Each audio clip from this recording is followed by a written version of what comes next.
প্রিয় দর্শক, সবাইকে আমন্ত্রণ জানাচ্ছি পয়েন্ট অফ অর্ডারে। আমি কাজী জেসিন।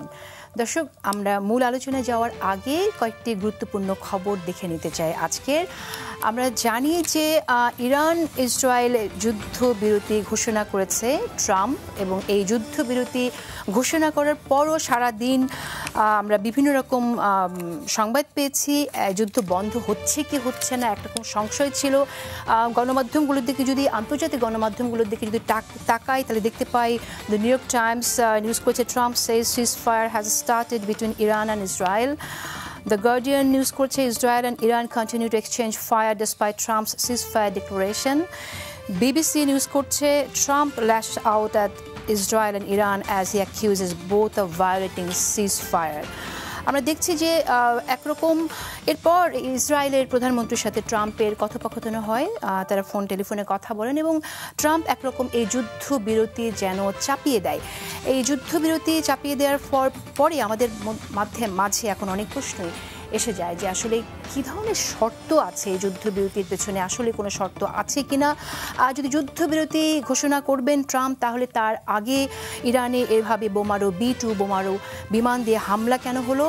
আর এই যুদ্ধের মধ্য দিয়ে অনেকে বলছেন পাতানো খেলায় কার লাভ হলো, সেই বিষয়টি সামনে আসছে।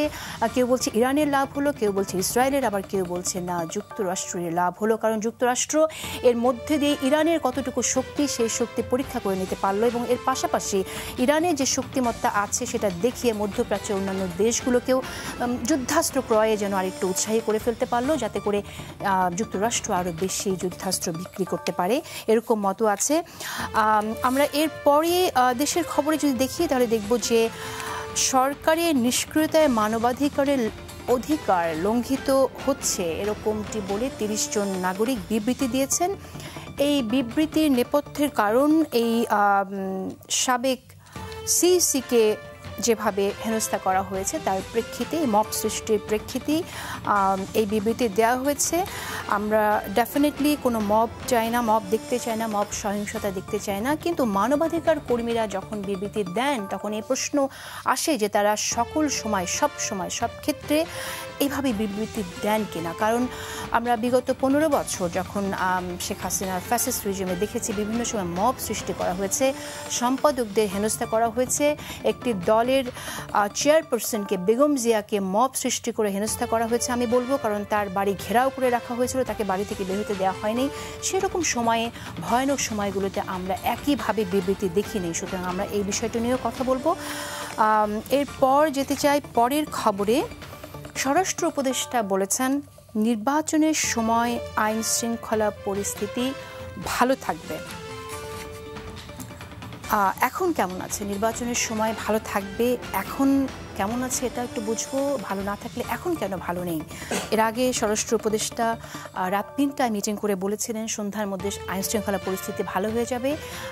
সেই সন্ধ্যাকে এসেছে কিনা সেই বিষয়ে আমরা কথা বলবো, আর বাকি খবরগুলো দেখব। কিন্তু তার আগে আলোচনা শুরু করে দিতে চাই। আমাদের সাথে আজ উপস্থিত আছেন সিনিয়র সাংবাদিক এবং রাজনৈতিক বিশ্লেষক আশরাফ কায়সার, ধন্যবাদ আপনাকে সময় দেওয়ার জন্য, এবং আছেন ফয়েজ আহমেদ, ফয়েজ প্রধান উপদেষ্টা সিনিয়র সহকারী প্রেস সচিব। আশরাফ কায়সার, আমি আপনাকে দিয়ে শুরু করি। প্রথমেই আপনি এই সিজ ফায়ারকে কিভাবে দেখছেন, আপনার কাছে কি মনে হচ্ছে সংক্ষেপে শুনুন। অত্যন্ত কৌশলগত অবস্থান, এবং আমরা যেভাবে যুদ্ধটি 12-13 দিন হতে দেখলাম এবং যেভাবে পর্যায়ক্রমে ইসরায়েলের সমর্থনে মার্কিন যুক্তরাষ্ট্র নিজে সরাসরি যুদ্ধতে যুক্ত হলো এবং ঠিক তার 48 ঘন্টার মধ্যে ডোনাল্ড ট্রাম্প সিজফায়ার ঘোষণা করলেন এবং ইরান এবং ইসরায়েলকে আমরা সম্মত হতে দেখলাম।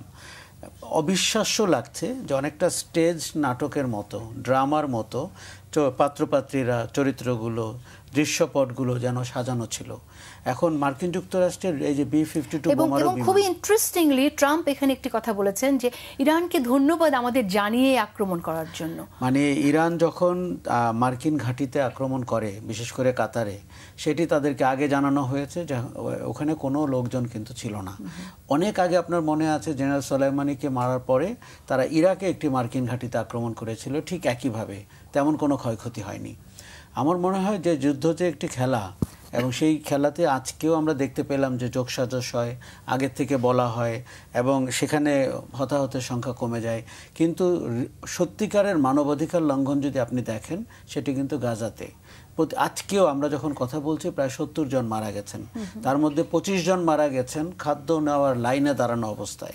কাজেই ইরান ইসরায়েল যুদ্ধে মার্কিন যুক্তরাষ্ট্রের ভূমিকা আপনি নিজেই বলছিলেন, যুদ্ধাস্ত্র বিক্রি করা তার একটি বড় ব্যবসা এবং প্রায় 10টি দেশে মার্কিন সেনা 40,000 মার্কিন সেনার উপস্থিতি রয়েছে মধ্যপ্রাচ্যে।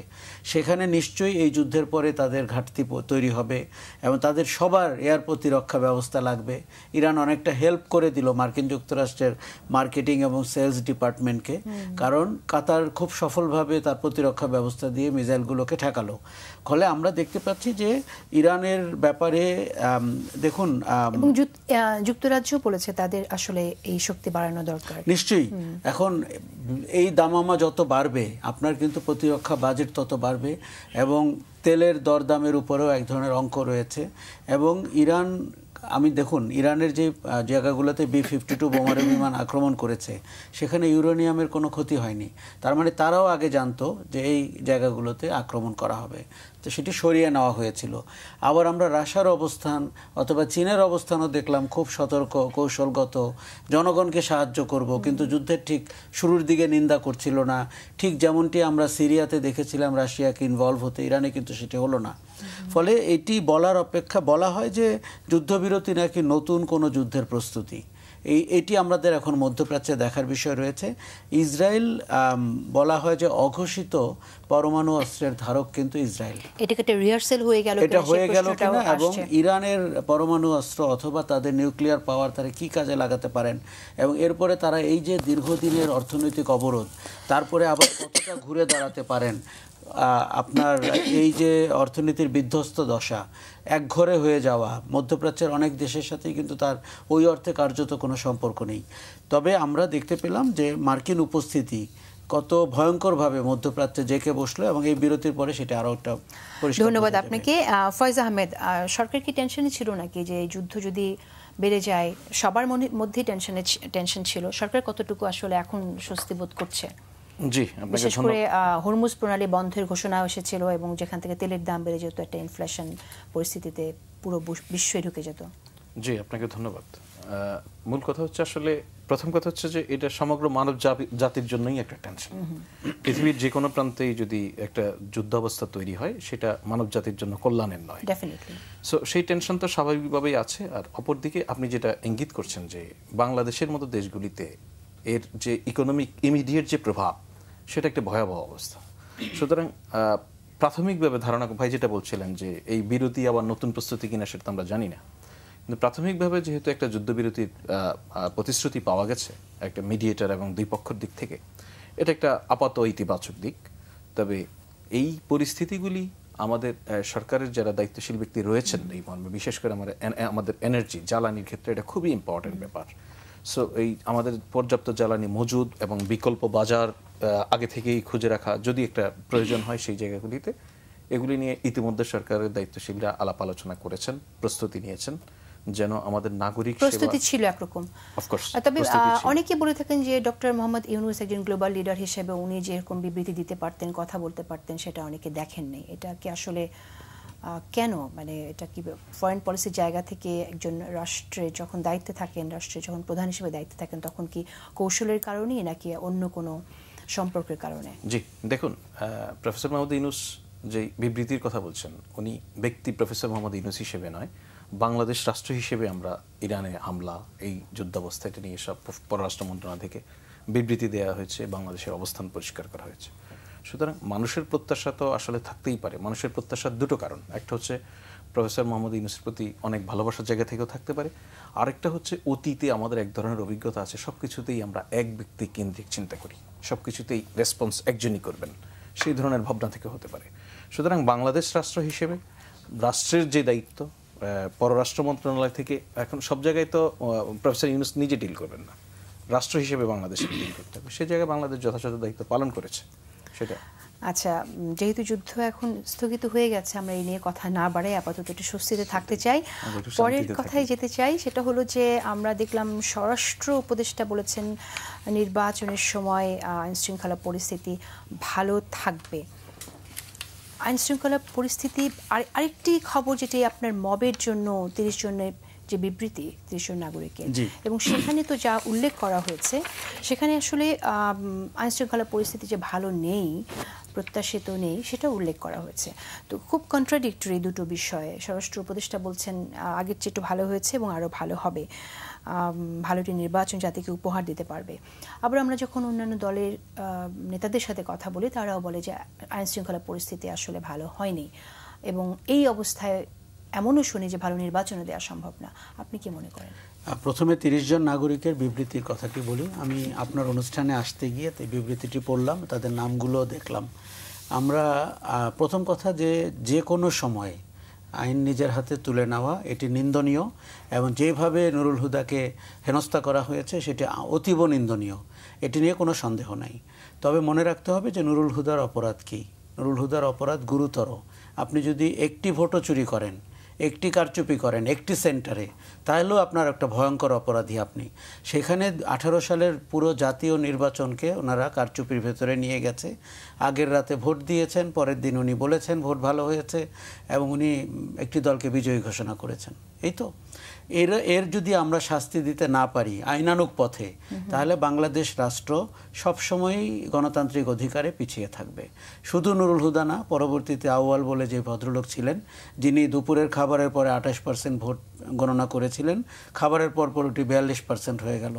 কাজে এই যে অদ্ভুত লোকগুলো আমাদের চিফ ইলেকশন কমিশনার হন এবং সরকারের সাথে যোগসাজশ করে আমাদের ভোট চুরি করেন, এদেরকে কিন্তু আমরা আইনানুগ পথে বিচারের আওতায় আনতে হবে। যাদের বিবৃতি আমি দেখেছি তাদের কেউ কেউ গত 16 বছরে মানবাধিকারের পক্ষে, সাধারণ মানুষের আইনানুগ অধিকারের পক্ষে কি ভূমিকা রেখেছেন আমরা দেখেছি। তাদের কেউ কেউ গত পতিত প্রধানমন্ত্রীর বান্ধবী, একসাথে পড়াশোনা করেছেন, এই পরিচয়কে তিনি বড় করে দেখতেন মানবাধিকার কর্মীর চেয়ে। তার নিজস্ব সংগঠনেই তাকে নিয়ে যথেষ্ট সমালোচনা আছে, তিনি মুখ চিনে চিনে বিবৃতি দেন বলে।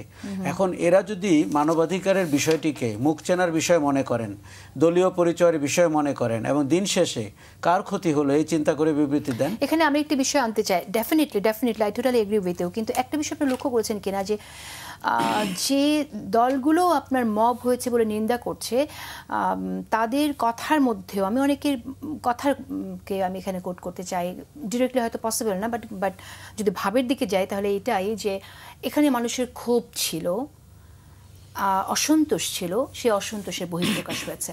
তো তাই যদি হয় তাহলে আবার বলছে মব নিন্দনীয়। আমি একটু ডিফাইন করতে চাই যে অসন্তোষের বহিঃপ্রকাশ একদিকে বলছে অসন্তোষ থেকে হয়েছে, অর্থাৎ ঘটনাটাকে ডিফেন্ড করতে চাইছে, আবার বলছে মব হয়েছে। তো মবই হয়েছে কিন্তু অসন্তোষও ছিল।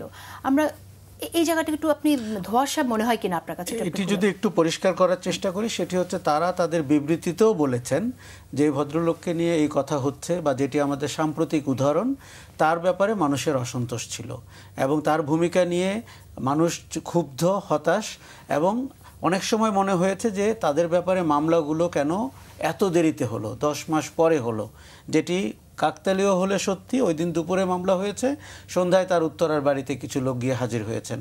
কাজেই যারা বিবৃতি দিয়েছেন তারাও বলছেন এই ব্যাপারে তাদের অসন্তুষ্টি ছিল, অসন্তুষ্টির বহিঃপ্রকাশ আইনানুগ পথে হয়নি, এই হচ্ছে তাদের কনক্লুশন। এখন আমি বলি আপনাকে, আমি কোনোভাবেই জাস্টিফাই করতে চাচ্ছি না, এবং গত 10 মাসে যত মব হয়েছে আমি একটিও জাস্টিফাই করি না। আমি বরঞ্চ মনে করি সরকারের উচিত ছিল সারাশিভাবে মোকাবেলা করা, একটি বিবৃতি দিয়ে 3টি বিবৃতি দিয়ে এটি হবে না। রাইট, কিন্তু এখানে একটা বিষয় হচ্ছে যে আপনার আওয়ামী লীগের বিচার ঠিকমতো হচ্ছে না, এবং আওয়ামী লীগের এই ফ্যাসিজমে যারা একদম সক্রিয়ভাবে কাজ করেছে, মানুষের বিভিন্নভাবে মানুষের অধিকার হরণ করেছে, তাদের বিচার হয়নি, এবং তাদের প্রতি যখন অসন্তোষ প্রকাশ হচ্ছে তখন এই যে মব বলা হচ্ছে, তার মানে কি আওয়ামী লীগের আপনার পুনর্বাসনই হচ্ছে কিনা একরকমের মধ্য দিয়ে?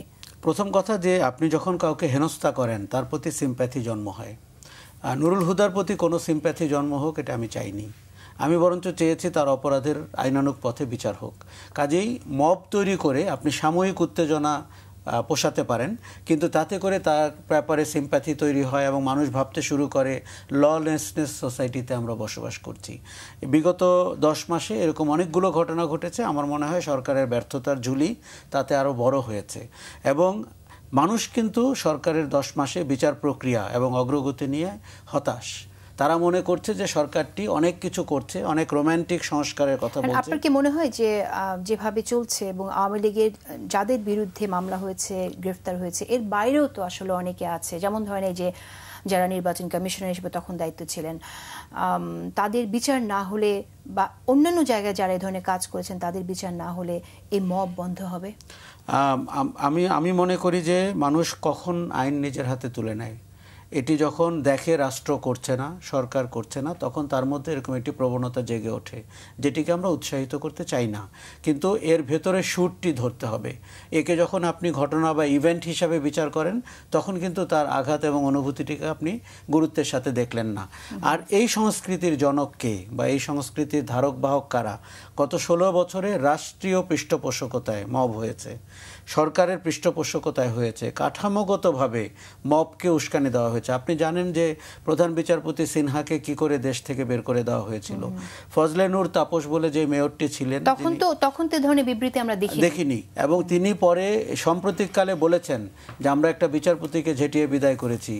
এবং আজকে যারা বিবৃতি দিয়েছেন তাদের একজনের ব্যাপারে বলেছেন তাকে বুড়িগঙ্গায় কালো পানিতে উনি চোবাবেন। একজন মেয়র, একজন মানবাধিকার কর্মী যিনি তার দলের ঘনিষ্ঠ, তাকেই কালো পানিতে চুবানোর কথা বলেছেন। মবের ডিএনএ বা বিচারহীনতার ডিএনএ বা আইন তুলে নেওয়ার ডিএনএ আওয়ামী লীগের মধ্যে আছে। 73 সালে ফজলুল হক মনি বলেছেন উনি রাজনীতিতে ভায়োলেন্সে বিশ্বাসী, এই তাপসের বাবা। কাজে আওয়ামী লীগ আমলে বা গত 16 বছরে এবং 72 থেকে 75 সময়ে আমরা কিন্তু বিনা বিচারে হত্যা করতে দেখেছি, মব ক্রিয়েট করতে দেখেছি, সংগঠিতভাবে দলীয় পৃষ্ঠপোষকায় দেখেছি। আমি একবারও বলছি না যে তাতে করে আজকের কোনো মব জাস্টিফাইড, কিন্তু যারা আজকে বিবৃতি দিচ্ছেন তারা মাঝে মাঝে অতীত ঘেঁটে দেখতে হবে তারা অতীতে সোচ্চার হয়েছিলেন কিনা। দেখুন, আমাদের একটা প্রবণতা হচ্ছে সুসময়ে সোচ্চার হওয়া, দুঃসময়ে না। কাজে এটি করলে তো হবে না। এবং আরেকটি বিষয় আমি আনতে চাই এখানে যে সাবেক সিইসির যে অপরাধ, সে অপরাধের চাইতে এখন মবটা বড় হয়ে গেছে। একদমই। যেমন আমি আপনাকে একটা কথা বলি, দেশের একটি বড় বিজ্ঞাপনী সংস্থার অনিয়ম নিয়ে তদন্ত হচ্ছে, তারপরে আমরা দেখতে পেলাম যে গণহত্যা গণমামলায় তিনি অভিযুক্ত হয়েছেন। তারপরে কি হলো জানেন? সংস্কৃতি সেবীরা সবাই তার গণমামলায় অভিযুক্ত হওয়া নিয়ে কথা বললেন, কেউ কিন্তু ওই বিজ্ঞাপনী সংস্থার প্রায় 1000 কোটি টাকার দুর্নীতি নিয়ে আর কথা বললেন না। এতে জাতীয় ক্ষতি হলো। আমরা আবার ওটাকে রিভাইভ করতে চাই। একইভাবে নুরুল হুদার আপনার মব নিয়ে কথা হচ্ছে, নুরুল হুদার অপকর্ম নিয়ে কথা হচ্ছে না। কাজেই বুঝতে হবে যে আপনি আলোকপাত করছেন ভুল জায়গায়, আলোকপাত করতে হবে তাদের অপকর্মের জায়গায়। আসবো আবার আপনার কাছে আশরাফ কায়সার। ফয়েজ আহমেদ, দায়িত্ব সরকারের উপরে, আসলে যারা অভিযুক্ত তাদের বিরুদ্ধে সরকার 10 মাস পার হয়ে গেল, কেন ব্যবস্থা নিতে পারলো না? যারা অভিযুক্ত বলতে যাদের, হ্যাঁ, এটা তো জানি যে রাতের ভোট কিভাবে হয়েছে, কারা এটা করেছে, এই খেলাটার সাথে কারা যুক্ত ছিল, সেই জায়গা থেকে প্রশ্ন। জি, ধন্যবাদ আপনাকে। প্রথম কথা হচ্ছে Kazi Rakib election commissioner, chief election commissioner ছিলেন, ওনার সঙ্গে আরো কিছু লোক ছিলেন। তার পরবর্তীতে খান মোহাম্মদ নুরুল হুদা বা KM নুরুল হুদা, তারপরে কাজী হাবিবুল আউয়াল, ওনারা পুরো নির্বাচন ব্যবস্থাটাকে বেসিক্যালি ওনারা ভেঙে দিয়েছেন তা নয়, ওনারা ভেঙে দেওয়ার যেই বিশাল মঞ্চায়ন, সে নাটকটাকে মঞ্চস্থ করেছেন ওনারা। সুতরাং তাদের যেই বিশাল অপরাধ, তার সঙ্গে তাদের যে নির্বাচনের প্রক্রিয়ার সঙ্গে প্রত্যক্ষভাবে এই ভয়াবহ অনিয়মের সঙ্গে জড়িত তাদের, এটার বিষয়ে মানুষের ক্ষোভ সত্যিকার অর্থেই ছিল, বিশাল ক্ষোভ ছিল। সেটা নিয়ে সরকারের দিক থেকে ইমিডিয়েটলি যদি বলি যে ইলেকশন রিফর্ম কমিশনের কিছু সাজেশন ছিল। সাম্প্রতিক সময়ে সরকার নিজের সরকার উদ্যোগ নিয়ে একটি তদন্ত কমিটি গঠন করেছে গত 3 ইলেকশনকে ইয়ে করার জন্য। ওই ইলেকশনগুলিতে বিভিন্ন পর্যায়ে যারা দায়িত্ব পালন করেছে তাদের বেশ কয়েকজনের বিরুদ্ধে নানান ধরনের প্রাতিষ্ঠানিক ব্যবস্থা নেওয়া হয়েছে, কিছু তদন্ত চলমান রয়েছে, এরকম অবস্থায়।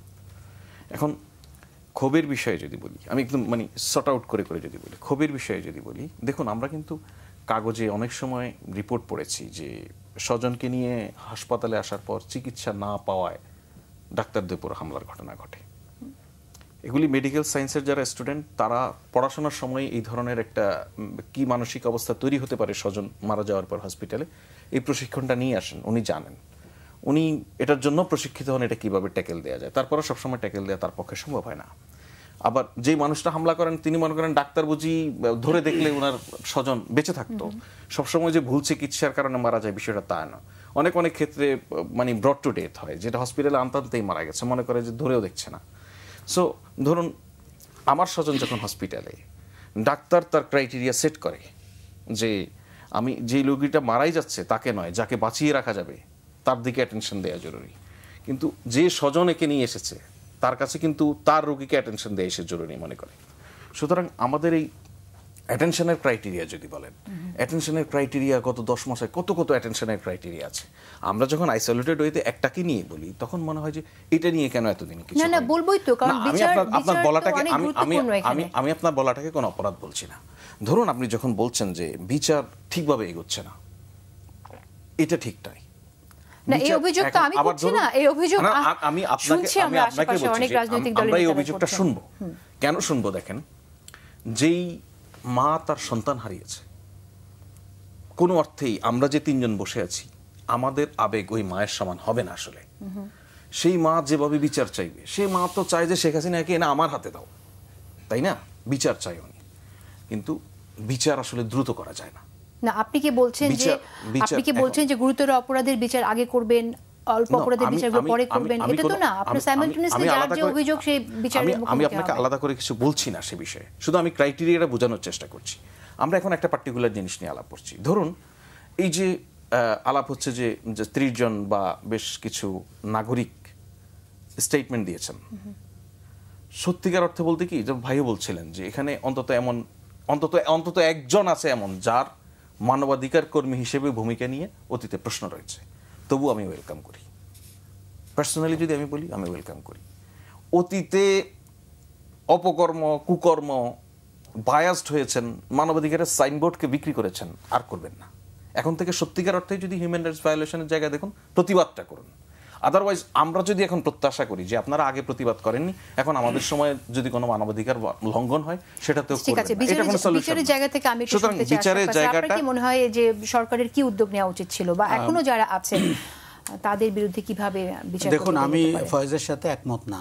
আমি মনে করি যে এই যেই পটভূমিতে এই সরকার দায়িত্ব নিয়েছে তাকে আমি অনেক সব কাজ করতে দেখছি যেগুলো অপ্রয়োজনীয় ছিল না। লোক দেখানো কাজ, যে পরিবেশের আমরা এই উন্নয়ন করে ফেলবো এবং হাতিয়াতে লঞ্চ উদ্বোধন করতে 6 জন উপদেষ্টা চলে যাবেন, এগুলো দেখে আমাদের মনে হয় সরকারটি তার ফোকাস হারিয়েছেন। সরকারের ফোকাস কি? সরকারের ফোকাস হচ্ছে গণহত্যা যারা করেছেন, গুম খুন যারা করেছেন তাদেরকে চুলচেরা বিশ্লেষণ করে বিচারের আওতায় আনা। যেই গতিতে বিচার আগাচ্ছে তাতে করে আপনার 10 বছর যদি সরকার থাকে তাতেও খুব উল্লেখযোগ্য বিচার হবে বলে আমাদের মনে হচ্ছে না। দেখুন, রাষ্ট্রের তো অনেক ধরনের খরচাপাতির জায়গা আছে। আপনি ট্রাইব্যুনাল আরও বাড়াতে পারতেন, আপনি বিচারের আরও উদ্যোগ নিতে পারতেন, আপনি অনেক মানুষকে আপনার পালিয়ে যাওয়ার আগে ধরতে পারতেন। এবং এই শহরেই নির্বাচনী কারচুপির সাথে যারা যুক্ত ছিল তারা সবাই গত 10 মাস ধরে ছিল, আপনি কোনো ব্যবস্থা নেননি। মানুষ কিন্তু আপনার ওই বিচার প্রক্রিয়ার যুক্তিপূর্ণ কথাতে সন্তুষ্ট হচ্ছে না, এটি মেনে নিতে হবে। কাজেই আমার মনে হয়েছে যে সরকারকে ফার্স্ট ট্র্যাকে আসতে হবে। আমি বলছি না যে দ্রুত বিচার করে আপনি ত্রুটিপূর্ণ বিচার করেন, এটি আমি একবারও বলছি না, কিন্তু আমাদের ক্যাপাসিটি শো করতে হবে যে গণ অভ্যুত্থানের পটভূমিতে দাঁড়ানো একটি সরকার তার সক্ষমতা দিয়ে জনগণের প্রত্যাশার কাছাকাছি এসেছে অপরাধীদের বিচার করার ক্ষেত্রে। এখন নির্বাচন 3টি যে খারাপ হয়েছে এটি আমাদের অত্যন্ত গুরুত্বপূর্ণ ঘটনা। কাজেই তাকে 10 মাস লাগলো কেন যে একটি মামলা করতে এবং ধরতে? একজনকে তাও ধরেছেন। 5 জন করে কমিশনার হলে 15 জন কমিশনার আছেন, তারা এই শহরে এখনো আছেন। কাজে আমরা না বারবার আমরা সাইমালটেনিয়াসলি আগানো ভুলে গেছি, আমরা একটার পেছনে একটা আগানোর চেষ্টা করছি। আজকে নুরুল হুদা, কালকে হাবিবুল আওয়াল, পরশুদিন মিস্টার রাকিব, এভাবে হলে তো হবে না। গুম খুনের সাথে যারা যুক্ত ছিল, সেই আর্মি অফিসার, সেই র্যাবের অফিসার, সেই ডিজিএফআই এর কর্মকর্তা, আমরা এখন পর্যন্ত কোনো উল্লেখযোগ্য অগ্রগতি দেখিনি। আমরা প্রত্যেকে এদেরকে চিনি, তারা কেউ কেউ জেনারেল, তারা পালিয়ে গেছেন, তাদের ব্যাপারে এখন নোটিশ জারি করা হচ্ছে, ব্যাংক অ্যাকাউন্ট ফ্রিজ করা হচ্ছে যখন উনি সব কর্মকাণ্ড শেষ করে পালিয়েছেন। মানুষের হতাশার সুর আপনাকে ধরতে হবে, অ্যাডমিনিস্ট্রেটিভ ব্যাখ্যা দিয়ে এই হতাশা আপনি দূর করাতে পারবেন। আরেকবার দেখে নিতে চাই কয়েকটি খবর। দর্শক, একটা ইন্টারেস্টিং নিউজ আমরা দেখছি, পাথর কোয়ারি চালুর দাবিতে মানববন্ধনে বিএনপি, জামায়াত ও এনসিপির নেতাদের একাত্মতা। আমরা সকল দলের নেতাদের গণঅভ্যুত্থানের পক্ষে যারা ছিলেন এই শক্তিদের আমরা সবসময় এক দেখতে চাই, তাদের ভেতর ঐক্য দেখতে চাই, কিন্তু এই ঐক্য পাথর কোয়ারি চালুর দাবিতে শুধু নয়, সব ক্ষেত্রেই। আর এই পাথর কোয়ারি চালু বিপক্ষে অনেকেই আছেন, পরিবেশবাদীরা এটা খুব প্রকাশ করেছেন, তারা বলেছেন এটার জন্য এই পাথর কোয়ারি চালু করা হলে পরিবেশের যথেষ্ট ক্ষতি হবে। সুতরাং আমরা আসলে শুধু ব্যক্তির স্বার্থে না, আমরা দেশের স্বার্থে সবাইকে এক দেখতে চাই। এরপরের খবরটা হচ্ছে গণ অভ্যুত্থানের বর্ষপূর্তি উপলক্ষে 1 জুলাই থেকে 5 আগস্ট পর্যন্ত অনুষ্ঠান হবে। এই অনুষ্ঠানমালা সম্পর্কে আমরা একটু জেনেছি, আমরা এই বিষয়ে একটু কথা বলবো। গণঅভ্যুত্থানের 1 বছর পূর্তি উপলক্ষে অনুষ্ঠান হওয়া নিয়ে কারো দ্বিমত থাকবেন, এটাই স্বাভাবিক, কিন্তু আবার এটাও ভাবতে হবে যে বিগত সময়ের যেভাবে আয়োজন করা হতো ঠিক একইভাবেই যেন রাষ্ট্রীয় আয়োজনে অর্থ নষ্ট না হয় সেটাও ভাবতে হবে। কোনো কিছু শুধু আলোকসজ্জায় যেন পরিণত না হয়, আলো যেন আসলে চিন্তার মধ্যে থাকে। নতুন বাংলাদেশ বিনির্মাণের জন্য যে সংস্কার প্রয়োজন সেই সংস্কারের আলো দিয়ে যেন সেটা সম্পন্ন হয়। আরেকটি খবর হচ্ছে, শেখ হাসিনার বিরুদ্ধে মামলায় আনুষ্ঠানিক অভিযোগ গঠনের বিষয়ে শুনানি 1 জুলাই, সুতরাং বিচার শুরু হয়ে গেছে।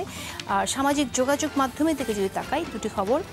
ইরানকে ধন্যবাদ জানিয়ে প্রেসিডেন্ট ট্রাম্পের বক্তব্য, যেখানে তিনি বলেছেন, আমি ইরানকে ধন্যবাদ জানাই আমাদের ঘাঁটিতে হামলা চালানোর আগেই হামলার ব্যাপারে আমাদের অবগত করার জন্য।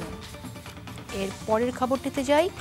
নগর ভবনে আন্দোলনকারীদের উপর হামলার প্রতিবাদে ইশরাক হোসেনের ফেসবুক পোস্ট, সেখানে তিনি বলেছেন, অন্তর্বর্তী সরকার ও আসিফ ভুঁইয়াকে বলবো আমাকে ধরে নিয়ে বুকে গুলি চালিয়ে দেন, কিন্তু আমার পক্ষে দাঁড়ানোর জন্য একজনের বুকে গুলি ছুঁড়বেন না। ফিরছি আলোচনায়। আশরাফ কায়সার, আমরা যেখানে ছিলাম যদি সেখানে একটু ফিরে যাই, আইন শৃঙ্খলা পরিস্থিতি নিয়ে স্বরাষ্ট্র উপদেষ্টা যা বলেছেন, আপনি কি মনে করেন আসলে আইন শৃঙ্খলা পরিস্থিতি কতটুকু ডেভেলপ করেছে বা না করলে কেন? আমাদের সবচেয়ে নাজুক অবস্থা হচ্ছে আইন শৃঙ্খলার। এই যে একটু আগে আমরা মব নিয়ে কথা বললাম, সেটিও আইন শৃঙ্খলার অংশ। আর স্বরাষ্ট্র উপদেষ্টা যত কম কথা বলবেন দেশের জন্য তত মঙ্গল, সরকারটির জন্য তত মঙ্গল। উনি এ পর্যন্ত যা কথা বলেছেন 99% অপ্রয়োজনীয় এবং পলিটিক্যালি ইনকারেক্ট। আর উনি নির্বাচন যদি ফেব্রুয়ারিতেও হয়, 8 মাস বাকি আছে, এই সময়ে প্রেডিক্ট করা যে সেই সময়ের রাজনৈতিক আইন শৃঙ্খলা পরিস্থিতি ভালো থাকবে, এটি অত্যন্ত অদায়িত্বশীল। আমার মনে হয় উনি এই মিনিস্ট্রির সাথেই যুক্ত না। এটি বাদামওয়ালারা বলতে পারেন, রিক্সাওয়ালারা বলতে পারেন, স্বরাষ্ট্র উপদেষ্টা বলতে পারেন না। আমাদের উপদেষ্টা পরিষদের চেহারা এত ল্যাকলাস্টার এবং কারো কারো বক্তব্য এত ইররেলেভেন্ট যে আমাদেরকে ঠিক গণ অভ্যুত্থান পরবর্তী সরকার মনে হয় না এটাকে।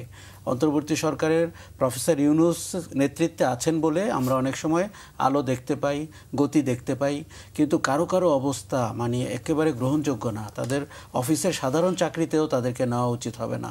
কাজেই স্বরাষ্ট্র উপদেষ্টা যেই দায়িত্বে উনি আছেন, এটি হচ্ছে সবচেয়ে নাজুক। এই যে আপনি একটু আগে পাথরকুয়ারির কথা বলছিলেন, 3টি দল যদি ওখানে একমত হতে পারেন, তারা ঐক্যমত্য কমিশনে একমত হতে পারেন না। 9 মাস ধরে চলতে হয় এই সংলাপগুলো, আগামী 8 মাসও চলবে।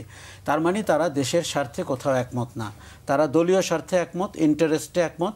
নির্বাচন যেদিন আপনি ঘোষণা করবেন তারপরের থেকে বাংলাদেশের পরিস্থিতি চেঞ্জ হয়ে যাবে। কারা নমিনেশন পাবে, কে কোথায় চাঁদাবাজি করবে, কে কোথায় কালোবাজারি করবে, এই জাহাঙ্গীর আলম চৌধুরীর দায়িত্ব হবে তখন 10 গুণ।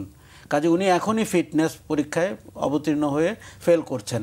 উনি কি করে এই মন্ত্রণালয় চালাবেন এবং কি করে এই পুলিশের আন্ডারে এই প্রশাসনকে নিয়ে নির্বাচন হবে, আমি ভীষণভাবে শঙ্কিত।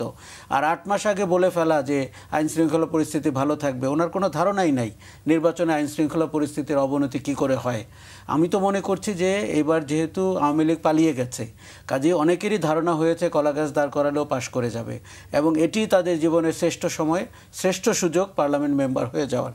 কাজেই এইরকম একটি রাজনৈতিক আকাঙ্ক্ষার সাথে এবং যখন প্রতিপক্ষ কিংবা নিজেদের দলের মধ্যে সংঘাত শুরু হবে, বিএনপির মতো বড় দলে তো হবেই, সেই জায়গাটাতে আইন শৃঙ্খলার জায়গাতে উনি কিভাবে কৌশলগত অবস্থান নেবেন তার কোনো হোমওয়ার্ক তার নাই, কারণ হোমওয়ার্কের লোক এইভাবে কথা বলে না। আমি এটা শুনিনি। ফয়েজ আহমেদ, আপনারা কি আসলে নিজেরা তো বিশ্লেষণ করছেন পরিস্থিতি, আপনার কি মনে হয় যে কেন আসলে পারছে না সরকার আইন শৃঙ্খলা পরিস্থিতি ইমপ্রুভ করাতে? জি, প্রথম কথা আমি বলি যে গভর্নমেন্টের ক্রিটিসিজম করার অনেকগুলি জায়গা আছে। ধরুন, পরিবেশ উপদেষ্টা কিন্তু ভোটার তালিকা বানাবেন না, এবং এই সরকার গঠনের সময় পরিবেশ মন্ত্রণালয়ের দোকানও বন্ধ করে দেওয়া হয়নি। সাম্প্রতিক সময়ে যখন মুক্তিযুদ্ধের সংজ্ঞা নিয়ে একটি আলোচনা হয়, সে সময়ে আমরা এরকম আলোচনা হতে শুনেছি যে এই সময় তো এই সরকারের এটা কোনো কাজ না, এটা কেন করতে গেল? তাহলে কি মুক্তিযুদ্ধ মন্ত্রণালয়ের উপদেষ্টা উনি গিয়ে কি ভোটার তালিকা বানাবেন?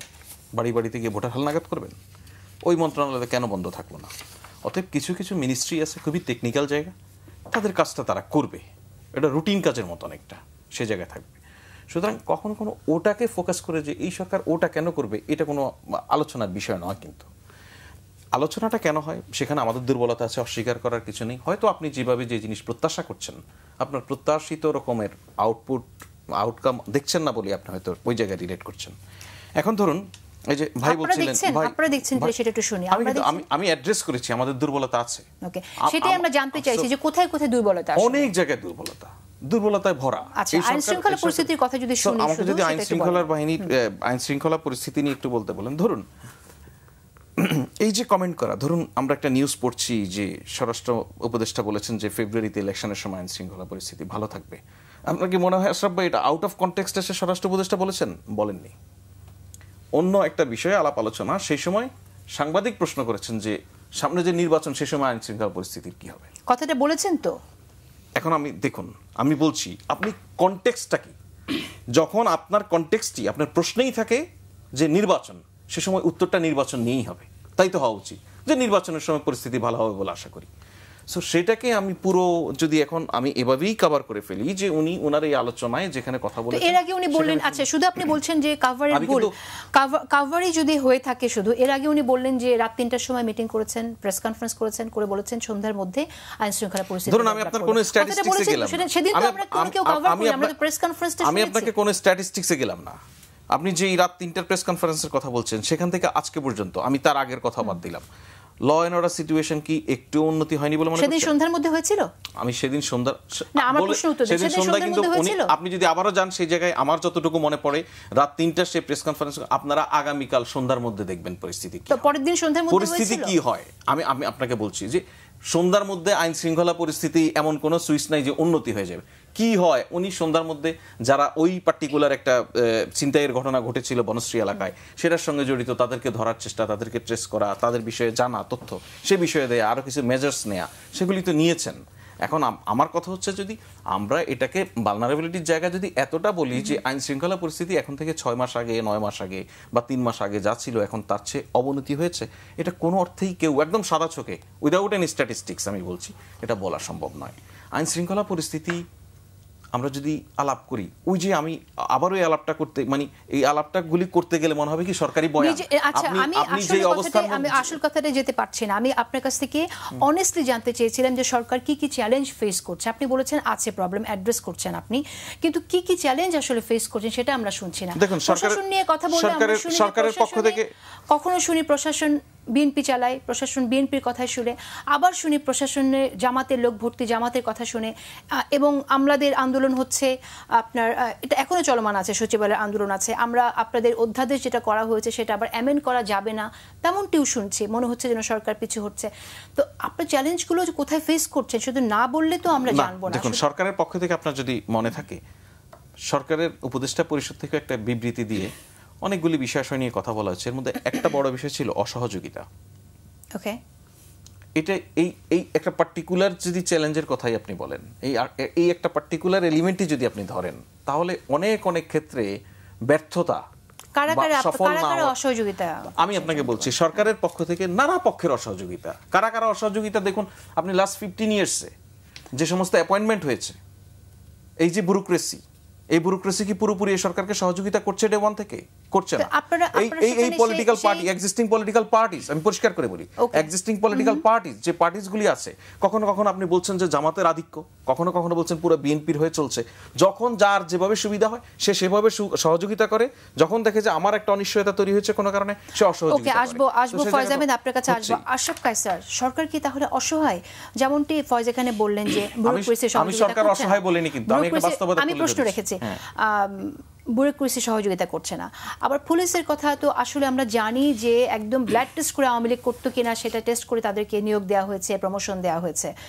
একই কথা কিন্তু আপনার বিভিন্ন আমলার সচিবালয়ে যারা কাজ করছে, আমলার হিসেবে যারা আছেন তাদের অনেকের ক্ষেত্রে তাই হয়েছে। এবং আমি নিজে অনেকের সাথে কথা বলে এমনটি শুনেছি যে আমরা চেঞ্জ করব কিভাবে, বিভিন্ন লেয়ারে, first, second, third, fourth, fifth লেয়ারে এরা আওয়ামী লীগের লোকজন। তাহলে এরকম একটা পরিস্থিতিতে সরকারের করণীয় কি? সরকারের একটি করণীয় ছিল, সেটা যখন তারা ওথ নেয় তখনই সিভিল ব্যুরোক্রেসিকে আপনার একেবারে ক্লিনজিংয়ের ভেতরে নিয়ে যাওয়া, এবং তাতে করে যা ক্ষতি হয় আমি আপনাকে হলফ করে বলতে পারি সব সচিবরা রেডি ছিলেন যে তাদেরকে বলে দেওয়া হবে বাড়ি চলে যেতে। 7 দিন যখন দেখেছেন এগুলো কিছু হচ্ছে না, তখন তারা সরকারের ঘাড়ে উঠে বসেছেন, এখন তারাই সরকার চালাচ্ছেন। কাজেই সরকার যদি অসহায় হয়, সরকার যদি নেভিগেশন লেস হয়, এটা সরকারের ব্যর্থতা এবং অক্ষমতা, এটা তারা নিজেরাই বরণ করেছেন। এর ব্যাপারে কাউকে দোষ দেওয়ার সুযোগ নাই। সরকারটি ক্যাপাসিটিতে নিজেকে দুর্বল করেছে, ব্যুরোক্রেসির খপ্পরে নিজেদেরকে সমর্পণ করে। তারপরে তারা আপনার যদি পুলিশের ব্যাপারে দেখেন, এখন স্বরাষ্ট্র উপদেষ্টা হলে কি পুলিশকে তোয়াজ করে কথা বলতে হবে? যেই পুলিশ গণহত্যা করেছে, যেই পুলিশ 16 বছর গুম খুন করেছে, আপনি তাকে যেই কঠোর ব্যবস্থার ভিতর দিয়ে নিতে পারতেন। দেখুন, সরকারটিকে আমরা অতি আগ্রহী দেখি ঘটা করে রাজনৈতিক দলের সাথে সংলাপ করতে। তার অ্যাডমিনিস্ট্রেটিভ সংস্কারটি তো রাজনৈতিক দল করে দিবে না, প্রশাসনের সংস্কার তো রাজনৈতিক দল করে দিবে না। আবার সরকার এতই কাঁচা, সচিবালয়ে দেখেন আপনার কিভাবে জিনিসটা করতে গেছে, এনবিআরে কি করে করতে গেছে। তার মানে তারা কাজের কাজ করার চেয়ে অকাজ করতে বেশি সময় নষ্ট করছে। আমি বারবার উনি যেটা বললেন আমি ওই কথাটাই বলতে চেয়েছি, প্রায়োরিটাইজ করতে হবে যেটা আপনার কাজ। আপনি 10 মাস ধরে এখন কি করতে পারে? আচ্ছা, আমি বুঝলাম এখন যেটা করতে পারে যে দেরি হলেও আপনাকে প্রশাসন থেকে কালো লোকগুলোকে বের করে দিতে হবে। দূষিত রক্ত নিয়ে আপনি শরীর চালাতে পারবেন না। এবং গত 7 মাস 8 মাসে এই কাজটা করতে পারছেন না কেন ফয়েজ আহমেদ আপনারা? কোন কাজটি? এই যে মন্তব্যটি আশরাফ কায়সার করলেন যে কালো লোক যারা আছে, চিহ্নিত যারা আছে তাদেরকে। দেখুন, আমি তো সরকার নই, আমি সরকারের প্রধান উপদেষ্টার প্রেস উইংকে প্রতিনিধিত্ব করি। আমি আপনাকে ততটুকু বলতে পারি যেটা করা হয়েছে বা যেটা করা হচ্ছে। কেন করতে পারছেন না, এটা হাইলি পলিসি ডিসিশনের বিষয়। তবে আর পার্সোনালি আমি যতটুকু বুঝি, আমি সাংবাদিকতা করেছি দীর্ঘদিন, আমার সাংবাদিকতার অভিজ্ঞতার আলোকে যদি আমি বলতে চাই, তাহলে একটা কালেকটিভ ভুল আমাদের অভ্যুত্থানের সঙ্গে থাকা সকল শক্তি হয়তো একটা পর্যায়ে করেছে শুরুর দিকে, যে ভুলটার মাসুল এখন কোনোভাবে দেওয়া সম্ভব নয়। সেটা আপনি যে কথা বলছেন যে ভাই অ্যাডমিনিস্ট্রেশন ক্লিন করা, পুলিশ ক্লিন করা, এগুলি যেই ধরনের সরকার ব্যবস্থার মধ্যে দিয়ে করা, সেই ধরনের সরকার তো এখানে গঠন হয় নাই। যেই ধরনের সরকার গঠন হয়েছে সেই ধরনের সরকার আবার আমার আপনার যে প্রত্যাশা, আমার অভ্যুত্থানের যে মনোভাব, সেটাকে বাস্তবায়ন করার জন্য যেভাবে সবকিছু ঝেঁটে ফেলা দরকার, সেটা এই আইন আদালতের কারণেই পারে না। তাহলে এই আলোচনা করতে হবে কেন এরকম সরকার হয়নি এবং কারা কুশীলভ হিসাবে এরকম। আপনি যদি দেখেন লতিফুর রহমানের তত্ত্বাবধায়ক সরকার 3 মাস বয়সী, তারা প্রশাসনে যে সংস্কার করেছিল প্রথম 24 ঘন্টায়, এই সরকার 10 মাসেও তা করতে পারেনি। এই ব্যর্থতা আপনি কাকে দিবেন? এই ব্যর্থতা সরকার নিজের ঘাড়ে নিজে নিয়েছে। এখন তারা বলছে তারা কাজ করতে পারছে না। কেন কাজ করতে পারছে না? কারণ বেসামরিক প্রশাসনকে তারা ঘাড়ে তুলে নিয়েছেন। আমি এমনও সচিবদের গল্প জানি যারা জানতেন যে তাদের অপরাধের জন্য তাকে 24 ঘন্টার মধ্যে বিদায় করে দেওয়া হবে। সরকারটি সেই উদ্যোগই নেয়নি, সেই পথেই হাঁটেনি। আমরা দেখতে পেলাম যে অভ্যুত্থান পরবর্তী এখানে আশরাফ ভাই, আমি আপনাকে দেখুন, আমি সরকারটিকে আমরা এই সরকার কম্প্রোমাইজড হতে দেখলাম না, সরকারটিকে কম্প্রোমাইজড হতে দেখলাম না। এখানে আমি বলছি যে এই সরকার গঠনের যে প্রক্রিয়াটার কথা বলছি, এই সরকার তো নিজেদেরকে নিজেরা গঠন করেনি। যে 5 আগস্টের পরে পলিটিক্যাল পার্টিগুলি নিজেরা বসে সিদ্ধান্ত নিয়েছে, তারাই একটা ঐক্যমত্যে এসেছে। সুতরাং আমাদের সেই জিনিসটা আর হয়নি যেটা দিয়ে আমি শূন্য থেকে শুরু করতে পারি। বরঞ্চ উল্টো কি হয়েছে, আমরা ঠিকই শূন্য থেকে শুরু করেছি উইথ হিউজ গার্বেজ। এমন একটা যদি হতো যে সবকিছু ওকে ডান, এখানে ক্লিন মানে ক্লিন, আপনি কমপ্লিটলি শূন্য থেকে শুরু করছেন, সেটা হয়নি। এটা একটা অন্য বাস্তবতার মধ্যে গেছে। সেটা আমরা যদি এখন প্রত্যাশা করি ওরকম আসলে সম্ভব নয়। তার মানে কি গণঅভ্যুত্থানের যে আকাঙ্ক্ষা, সেই আকাঙ্ক্ষা ধূলিসাৎ হয়ে গেল? না, এবং তাতে কি হয়েছে আমি বলি, এই যে আপনি অ্যাডহক হতাশা দেখছেন এবং কারো গলায় জুতার মালা দেখছেন, এগুলো মানুষের এই হতাশা থেকে হচ্ছে। সে তো বড় পাওয়াটা পায়নি, সে তো দেখতে পেয়েছে আওয়ামী লীগের শাস্তি আপনি আইনানুগ পথে দিলেন না। এবং আইন শৃঙ্খলা পরিস্থিতি নিয়ে যখন আমরা কথা বলছি, আইন শৃঙ্খলা পরিস্থিতি রক্ষার জন্য যে পুলিশ কমিশনের জন্য যে সংস্কারের প্রস্তাব আছে, আমরা তো সেটা ইমপ্লিমেন্ট করতে দেখলাম। আপনাকে শুধু আমি একটি উদাহরণ দেই, এই যে গণহারে মামলাগুলো হয়েছে, এরা প্রত্যেকে গরুর মালা নিয়ে কয়েক মাস পরে বেরিয়ে আসবেন জামিনে, এবং তারা তাদের ব্যবসা প্রতিষ্ঠানে ফেরত যাবেন, এবং যারা শহীদ হয়েছেন, যারা অঙ্গহানি ঘটেছে, তারা তাকিয়ে তাকিয়ে দেখবেন যে সরকারটি কতটা ব্যর্থ হয়েছে। কেন? যেই সৃজনশীল অপরাধ হয়েছে আপনি পুলিশকে দিয়ে সেই সৃজনশীল মামলা করেননি। যে ধরেন একজন সাংবাদিক দম্পতি, আপনি তার অপকর্মের কোনো মামলা করেননি, তাকে গণহত্যা মামলায় আসামি করেছেন। ৩৩৪ জনের একজন উনি, একজন ব্যক্তিকে মারতে ৩৩৪ জন লাগে? আমরা এরকম সব মামলা তার যে অপরাধ, সেই অপরাধের বিচার তো হবে না। আমি তো বারবার বলতে চাচ্ছি যে দেখুন, তার অপরাধকে ধরেন, তিনি সাংবাদিক নাকি তিনি শিল্পী নাকি সাহিত্যিক, এটি আমাদের দেখার বিষয় না। কাজে আমরা যেটি দেখতে পেলাম, সরকারটি বিচারের ব্যাপারে, দেখুন আইন বিচার মন্ত্রণালয় খুব গুরুত্বপূর্ণ, কেননা আপনি গণহত্যার আসামিদেরকে ধরবেন। আমরা সেখানে আর সবার মধ্যে একটা রোগ হয়েছে, ব্রেকিং নিউজ, শিরোনাম হতে চায়, এবং তারা সবাই মিডিয়াতে শিরোনাম হতে চায়। আমি এই রোগে বাংলাদেশের সরকার, এই অন্তর্বর্তী সরকার ব্যাপকভাবে আক্রান্ত। কাজের কাজ কিচ্ছু না করে আপনাকে একটা শিরোনাম দিবে, টিভিতে স্ক্রল হবে, পরে তার কোনো খোঁজই পাওয়া যাবে না। একটা লাস্ট এক্সাম্পল বলি, ট্রুথ অ্যান্ড রিকনসিলিয়েশন কমিশন, এটি নাকি করা হবে। তারপরে আমরা একজন উপদেষ্টাকে সাউথ আফ্রিকায় দেখলাম। আমি ঠিক জানি না শারীরিকভাবে সাউথ আফ্রিকায় যেতে হয় কিনা এটি করতে হলে, কিন্তু তার কোনো ডেভেলপমেন্ট আপনি জানেন না। এবং তো শুনলাম যে কোনো সিদ্ধান্ত হয়নি, সর্বশেষ খবর 1.5 মাস আগে অ্যানাউন্সমেন্ট, এবং সেটা স্ক্রল হয়েছে। Breaking news. আমাদের এই ব্রেকিং নিউজের রোগ থেকে বেরোতে হবে, এবং শিরোনাম থেকে বেরোতে হবে, চমকদার শিরোনাম থেকে বেরোতে হবে। আমি যতদূর জানি, যেটা আইন মন্ত্রণালয় থেকে এটা বিবৃতি দেওয়া হয়েছে যে এই ব্যাপারে কোনো সিদ্ধান্ত নেওয়া হয়নি। দেখুন, মানুষের প্রত্যাশা বাড়ে এগুলো দেখলে, তারপরে মানুষ হতাশ হয় কোনো সমাপ্তি না দেখলে। এই সরকারটি এই শিরোনাম ড্রিভেন সরকার হয়ে গেছে। পরের খবরে যাই। গণঅভ্যুত্থানের বর্ষপূর্তি উপলক্ষে 1 জুলাই থেকে 5 আগস্ট পর্যন্ত অনুষ্ঠান হবে, খুব ভালো কথা। কিন্তু একটি প্রশ্ন এখানে চলেই আসে, সেটা হচ্ছে যে আমরা তো এর আগে শোকাবহ আগস্ট বলে মাস জুড়ে প্রোগ্রাম দেখেছি। সেই আওয়ামী কালচারে কি আমরা অনুকরণ করতে যাচ্ছি? বছর জুড়ে দেখেননি জন্ম শতবর্ষ? সেটাও দেখেছি আমরা, যে শোকাবহ আগস্টটা তো সারা মাস জুড়ে চলতো। জি, এটা খুব ভ্যালিড। ইভেন আপনি যেটা শুরুতে বলছিলেন, এখন প্রশ্ন নেই যে অর্থের ব্যয়, নাগরিকদের অর্থ আমরা কিভাবে ব্যয় করব। সেটা ইন্টারেস্টিং হচ্ছে যে এই যে জুলাই আগস্টকে রিকল করার, রিমেমোরাইজ করার যে প্রচেষ্টা, এখানে সরকারের দিক থেকে তেমন কোনো আর্থিক সংশ্লেষ এই কারণে নেই, এর অধিকাংশ উদ্যোগে কিন্তু বেসরকারি। এটা সরকারের সংশ্লিষ্ট বিশেষ করে কালচারাল মিনিস্ট্রি সমন্বয় করছে বিভিন্ন বেসরকারি উদ্যোগ, বিভিন্ন ইউনিভার্সিটি, বিভিন্ন স্কুল, বিভিন্ন কলেজ, মাদ্রাসা, বিভিন্ন বেসরকারি উদ্যোগে গড়ে ওঠা গ্রুপ, আন্দোলনের সময় সক্রিয় বিভিন্ন গ্রুপ, এরা নানানভাবে নানান উদ্যোগ নিয়েছে। সবার মিলে প্রত্যাশা হচ্ছে যে জিনিসটা যেন একটি প্ল্যাটফর্মে, একটি কালেকটিভ ওয়েতে যেন আয়োজনটা করা যায়, সেই জন্য নানান ধরনের উদ্যোগ গ্রহণ করা। আমি খুবই সাবধানী হতে চাই এই ব্যাপারে। আমি পরিমিতি বোধ দেখতে চাই, এবং অতীতে আমাদের তিক্ত অভিজ্ঞতা রয়েছে। 4 বছর ব্যাপী একজনের জন্মদিন পালন, তারপরে তার এক টুকরা পাথরও পৃথিবীর বাংলাদেশের কোথাও এখন আর অবশিষ্ট নাই। আমরা মাসব্যাপী, প্রথম ছিল 3 দিন ব্যাপী, তারপরে 15 দিন ব্যাপী, তারপরে মাসব্যাপী। এই রোগে যেন গণ অভ্যুত্থান না পড়ে, এবং এই রোগে যেন জুলাই আগস্ট না পড়ে। দেখুন, এর মধ্যে অনেকেরই অর্থ লোপাটের ধান্দা আছে, এবং আমরা সরকার কি করে কাজ করে, ব্যুরোক্রেসি কি করে কাজ করে খুব অবগত। এটির চক্করে যেন আমাদের জুলাই অভ্যুত্থান না পড়ে। আরেকটি হচ্ছে মানুষের মনের ভেতরে অভ্যুত্থানটিকে জাগিয়ে রাখা আমাদের সবচেয়ে বড় কাজ। অনেক সময় আমরা ক্যাপ, টি শার্ট, র্যালি করে ওই মনের ভেতরের অভ্যুত্থানকে সরিয়ে সোহরাওয়ার্দী উদ্যানে নিয়ে যাই, কিংবা রমনায় হাঁটাহাঁটি করি। আমার মনে হয় এই সরকারের সাথে এটি মানাবে না, এবং অভ্যুত্থানের যারা মূল শক্তি তাদের আসলে অন্যভাবে চিন্তা করতে হবে। কোনো চাপিয়ে দেওয়া অনুষ্ঠান, সেটি স্কুলে হোক, মাদ্রাসায় হোক, সামাজিক সংগঠনে হোক, টিকে থাকে নেই। জুলাই অভ্যুত্থানটি অন্তত আমাদের কাছে অনেক গুরুত্বপূর্ণ এবং এমনিতেই একটি বেখাপ্পা সরকার হয়েছে। জুলাই অভ্যুত্থানের স্পিরিটকে ধারণ করে না, ক্ষিপ্রতা নাই, ক্ষমতা নাই, সক্ষমতা নাই। কাজে আমরা যেন পালনের দিকে না যেয়ে আমরা যেন স্পিরিটকে ধারণ করার জন্য যে মর্ম কথা, যে প্রত্যাশা, আশা, আকাঙ্ক্ষা, সেই দিকে তাকাই। শেষ করে দিতে হবে, সময় বেশি নেই। শেখ হাসিনার বিরুদ্ধে মামলায় আনুষ্ঠানিক অভিযোগ গঠনের বিষয়ে শুনানি 1 জুলাই, বিচার প্রক্রিয়া শুরু হয়ে গেছে। আশরাফ কায়সার, আপনি কতটুকু আশাবাদী যে তাকে দেশে ফিরিয়ে এনে? দেখুন, এখন পর্যন্ত শেখ হাসিনার মামলাটি নিয়েই গত 10 মাসে আমাদের যতটুকু অগ্রগতি হয়েছে, আমি আবারও বলছি যে আমরা তড়িৎ গতিতে বিচার করে প্রশ্নের মুখে বিচার করলাম, ভবিষ্যতে প্রশ্ন উঠলো, এগুলো ভালো হবে না। কিন্তু আমাদের বিচারের সক্ষমতা কেন বাড়ছে না?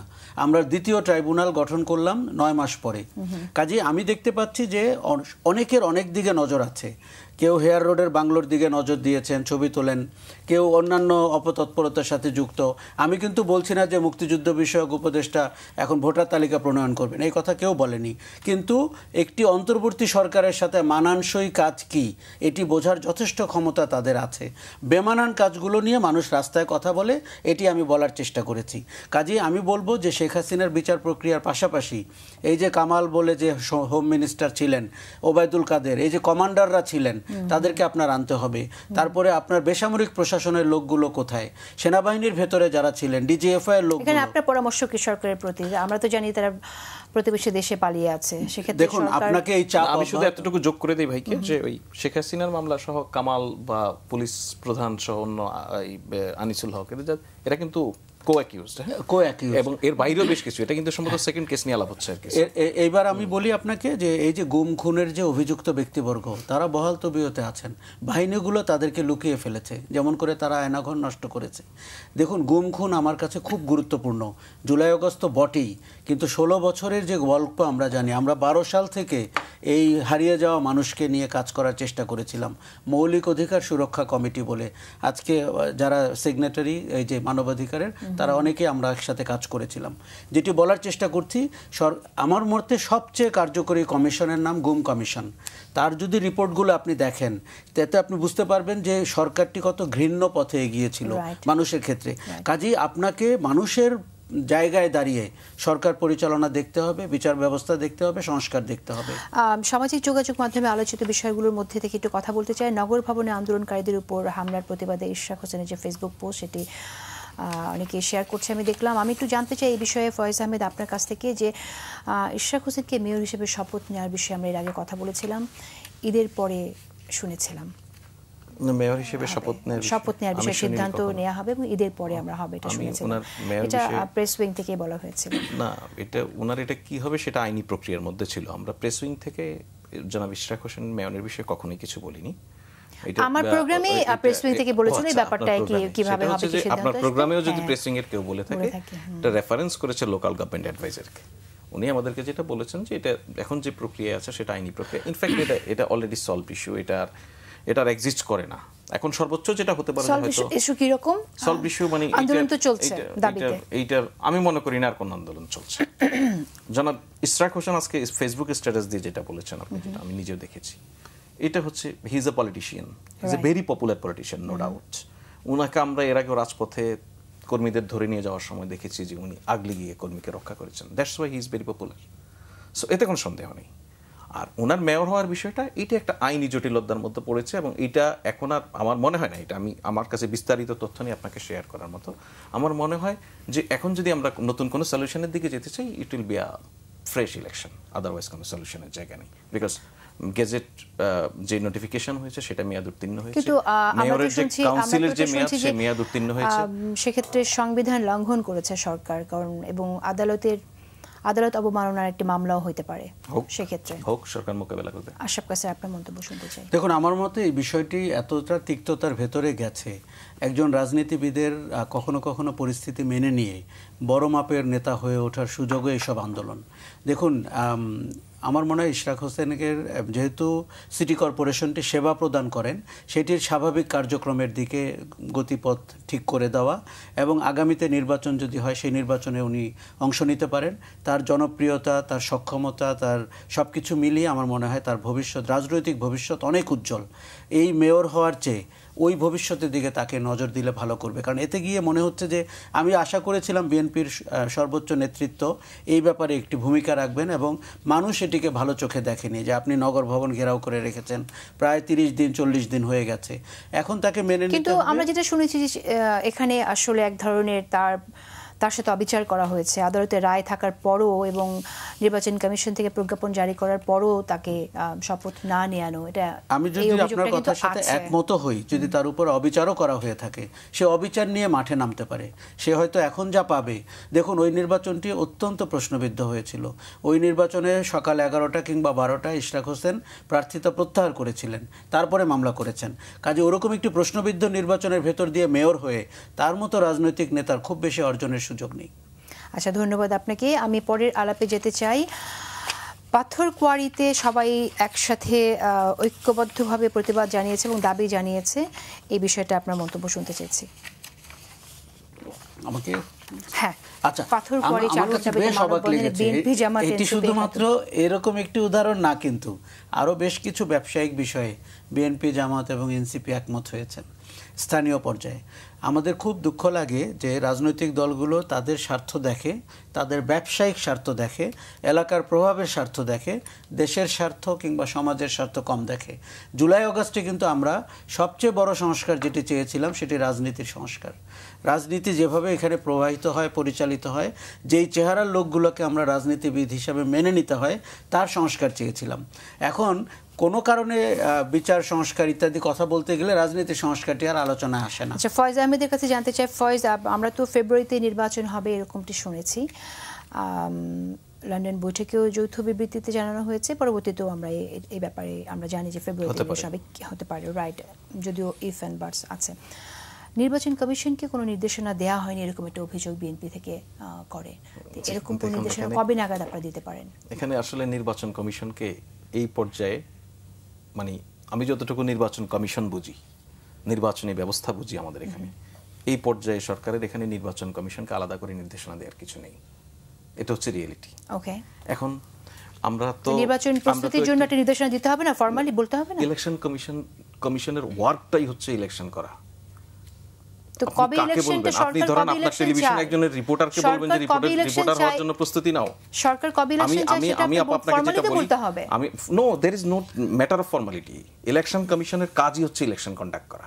সে তার জন্য প্রত্যেকটা দিন প্রতিনিয়ত প্রস্তুতি নেয়। ইলেকশন কমিশন অলরেডি অ্যাওয়ার যে আলোচনা হচ্ছে দেশে এই সময় ফেব্রুয়ারিতে, তো আপনি মনে করছেন অলরেডি তার আলোচনার জন্য আলোচনা হতে পারে। সো এটা আমি যতটুকু ইলেকশন কমিশন বুঝি, নির্বাচনী ব্যবস্থা বুঝি। আশা করছি আপনি কি মনে করেন যে ফেব্রুয়ারিতে নির্বাচনের জন্য নির্বাচন কমিশন প্রস্তুতি নিচ্ছে? তাহলে আমার মনে হয়, দেখেন, আমি ফয়েজের সাথে একমত, স্বয়ংক্রিয়ভাবে তাদের কাজ করার কথা। লন্ডনে মিটিং হয়েছে, যৌথ বিবৃতি প্রকাশ পেয়েছে, আপনি আমি যেমন জেনেছি তারাও তো তেমন জেনেছেন। তাদেরকে আবার ঘটা করে আপনাকে একটি চিঠি দিতে হবে, তাহলে কি স্বপ্রণোদিত হয়ে তফসিল ঘোষণা করে তাদের কাজ স্বপ্রণোদিত হয়ে তফসিল ঘোষণা করা, রোডম্যাপ ঘোষণা করা, দিন তারিখ ঠিক করা। দেখুন, অতীতে আমরা ভুলে গেছিলাম নির্বাচন কমিশন স্বয়ংক্রিয়ভাবে কাজ করতে পারে। আমরা আবার ফিরে পেতে চাই যে তারা স্বয়ংক্রিয়ভাবে কাজ করতে পারে। এগুলো করে আমরা যেটা করি, আমাদের প্রয়োজনীয় জায়গা থেকে সরে গিয়ে অপ্রয়োজনীয় ডিসকাশনে আপনাদের ঘন্টা নষ্ট হয়, আমাদের জীবন নষ্ট হয়, দিন নষ্ট হয়। খুব খারাপ লক্ষণ। ডিলিমিটেশন, ভোটার তালিকা, এই কাজগুলি মেইন, একটা তফসিল পর্যন্ত যাওয়ার জন্য সেই কাজ ওরা করছে অলরেডি নির্বাচন। ওকে, তাহলে বিএনপি থেকে যে এই কথাটি বলা হয়েছে, এটা কেন বলা হলো? না, তবে বিএনপির সাথে আমি একমত, আপনাকে একটি তারিখ ঘোষণা করতে হবে। তিনি ধীর গতিতে আগাচ্ছেন, ভোটার তালিকা করছেন, রাজনৈতিক স্টেক হোল্ডারকে আপনি জানাবেন না নির্বাচন কবে? তাদের প্রস্তুতির বিষয় নেই। এই জায়গাটাতে মানে ধোঁয়াশা তৈরি রাখা অত্যন্ত সন্দেহজনক এবং এটি পরিষ্কার করতে হবে।